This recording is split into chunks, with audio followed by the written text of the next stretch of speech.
Russian-American ballerina is free from a Russian prison this morning. U.S. officials confirming that Ksenia Karelina was released as part of a U.S.-Russia prisoner swap. She was convicted of treason charges, held for more than a year. NewsNation's Libby Dean joining us now from the White House with more on this story. What do we know at this hour and how this all came about? Marni, we're actually learning that this has been in the works for about a month. Trump's special envoy, Steve Witkoff, discussed this swap in a meeting with President Putin back in March. An official who was briefed on that meeting is telling NewsNation that. And then also a CIA official tells us that this swap happened this morning in Abu Dhabi. Now, the ballerina and dual U.S.-Russia citizen, Ksenia Karelina, is headed back to the U.S.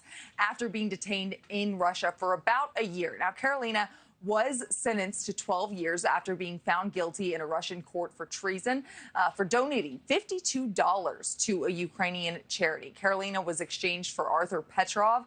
He is a Russian-German citizen charged in the U.S. with export control violations. Now, the CIA negotiated with Russia, working with other U.S. agencies as well here, and then also allies, including the UAE, how this deal came about to get a swap here. Now, a spokesperson for the CIA says that, quote, the exchange shows the importance of letting the lines of communication open with Russia despite the deep challenges, really pointing out the juxtaposition there of negotiating here with Russia to get these prisoners back, these American prisoners. Now, despite those challenges, Ksenia Karelina's boyfriend told NewsNation that he was confident that President Trump's return to office would ultimately lead to his girlfriend's return. Let's listen to what he had to say.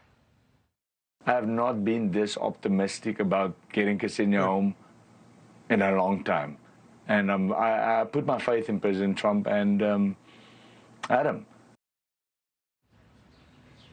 Now, this is the second prisoner swap with Russia since President Trump returned to office, but it comes really at a tense time between the U.S. and Russia as President Trump and his team work to negotiate a deal here to end the war in Ukraine. And I mentioned off the top there, Witkoff in Russia meeting with Putin to discuss that as well. And then also they were discussing this prisoner swap. So a lot on the table here as this prisoner now returns back here to America.